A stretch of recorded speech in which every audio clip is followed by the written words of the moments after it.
If you could redesign My Little Pony, could you? Would you? Let me check my schedule. I think I can fit that in. It's Blasphemy Day and I gotta fill out my Blasphemy point card. I don't know what happens when it gets filled out. I just don't have that many life goals. It isn't just drawing an OC and then just calling that your character. There's a lot more to think about, especially when you're making a character for a certain medium. A good character design is using the knowledge of shape, silhouette, color, value, and storytelling to make a character. My Little Pony! Yeah, I never talked about that before. I would see artists attempt to redesign characters from their favorite shows just for fun.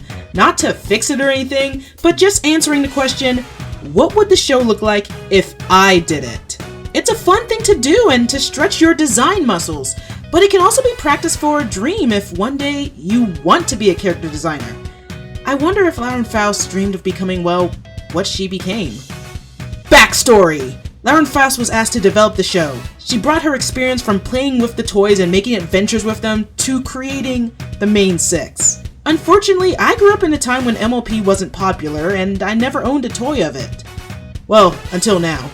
I liked creating a whole town with my toys and I pretended that the characters lived in a whole village that I liked to take care of. I was born to be an Animal Crossing addict. I even went to rehab. God damn it, label again. So what I'm going to do is take the descriptions from the original show Bible and just go wild with them with my own imagination, my own pony style. The only things that will be set in stone are the names. I mean, come on. I can't not make Rainbow Dash have a rainbow or Pinkie Pie not pink. I can only do so much blasphemy in one day. I mean, this is an art channel, not an Arby's. What about Spike? Time to art hard! First thing I noticed when drawing Twilight is that this is going to be way harder than I thought. I gathered some inspiration, but when it came to drawing her, it was just hard. How do you design Twilight without going into the usual book girl trope? You know, the whole, I got glasses, I read books, study, study. Twilight Sparkle is way more than that. So I felt a bit of pressure. After 3 sketches, I just stopped, took a break, and then I just kept going. Now, I'm no Imalu, but I imagine that this is kind of what it's like. But they have input and they do this way more times. In other words, character iteration. I got to the point that I found something I like and began to ink, but at the time I drew this, I felt like painting. I was in that mood. I ended up with glasses, just like Twilight and Equestria Girls, but orange. I really like accessories on ponies, especially shoes. I love shoes in real life, and horses have shoes, so ponies get the shoes. Hopefully the rest of this challenge will be way easier. So in the pitch doc, Rarity is drawn as a unicorn but stated to be an earth pony. But I'm gonna go with earth pony because why not? I wanted to lean more into the avant-garde side of Rarity, but you know, it kind of started looking like Sassy Saddles. It wasn't intentional, it just kind of happened. I wanted to make all the main 6 have different body types instead of the same like in the show. Now the reason they're the same in the show is because they're made for toys and they share a common mold shape, but we don't have to worry about that because this is a redraw! Go wild! Rainbow was one of the hardest to do. It's because she's already perfect. It's like doing a redesign of her feels like cussing at the church potluck. The one thing that needed to stay was the rainbow. Because since she's a tough girl, I wanted to give her some edge. I was kind of inspired by, well, tangent time. Do you remember Sparkle Dogs? It was a trend in furry art on DeviantArt of making these wild, colorful furries that just make no sense, and they're known to be very amateur in terms of coloring digitally, very early 2000s. That kind of inspired this. Also Scene Girls. Yeah, I won't be surprised if we see like a whole Kiki Cannibal type of style do a comeback in the 2020s, but my inner 2000s Hot Topic thought would love this Rainbow Dash. Applejack was so hard because she's perfect! She's a pony in a cowboy hat! What more do you need? What more does anyone need? She's a pony in a cowboy hat! In the end, I gave her some cowboy boots and some cute chubbiness. And I wanted to give her a practical mane because she works a lot, and I love ponies with markings, so I wanted to draw that. Fluttershy had some idea of where I wanted to go, so I gathered some reference to bolster that idea. A very cute, hippie-ish sort of earth pony. Kind of like her high-ass friend from that one episode. I want her to be one of the plants. I couldn't make up my mind for the base color, so I made 3 different versions by duplicating the layers and then using the hue slider to get new results. But good God, Fluttershy took the longest to make. I just had to put my hands up one point and just say, I'm done. I'm moving on. I'm renaming you Fluttershy. Saving the best pony for last, Pinkie Pie. My muse, my goddess.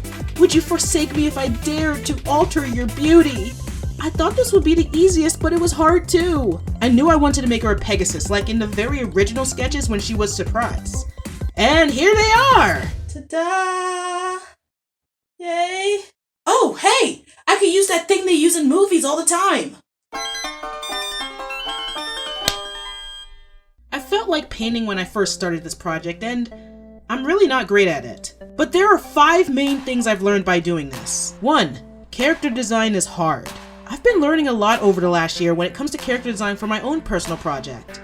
I learned a lot of the theory behind it thanks to videos like BAM Animation, Brooks Eggleston's channel, and of course, books. But doing that for a character that's already been done, that's already at the most economical, that's already very unique and not falling into tropes like Twilight's smart glasses and ponytail, it was crazy. After a while, it felt like I was trying to make a crazy OC over a design that means something. And to follow that thought, character design has storytelling. I forgot where I learned this specifically, but it refers to their narrative, their story. Who are they in this work, and what do they represent? It's hard to describe for an amateur like me, but when studying, the most compelling characters had answers to the questions about them. I once took a Skillshare class. This is not sponsored by Skillshare or anything. I legit used to have it and use it, but I haven't in a long time because it's kind of expensive.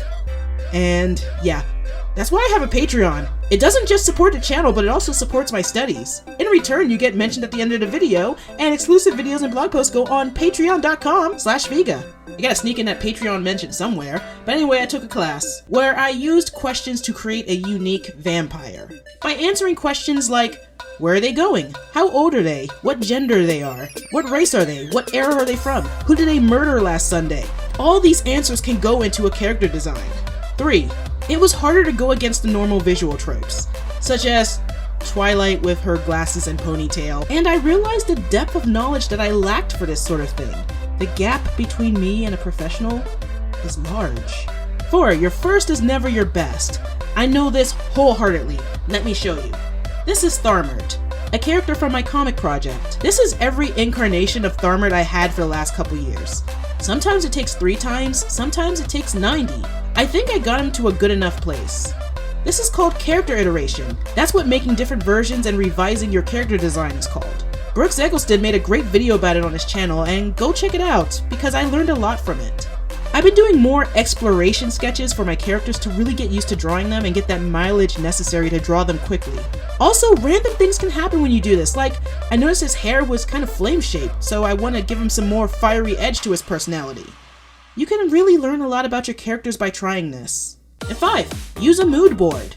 I really like doing character designs for mood boards. I got inspiration to do that by the doll designer Natalie Villegas. She worked on Monster High! You can look to it as reference and inspiration while you draw, and it's the perfect thing when you have a blank canvas and no idea what to do. So try it out. This time, I'm going to take what I learned and just try and keep it simple this time. I like what I did here most. I simplified.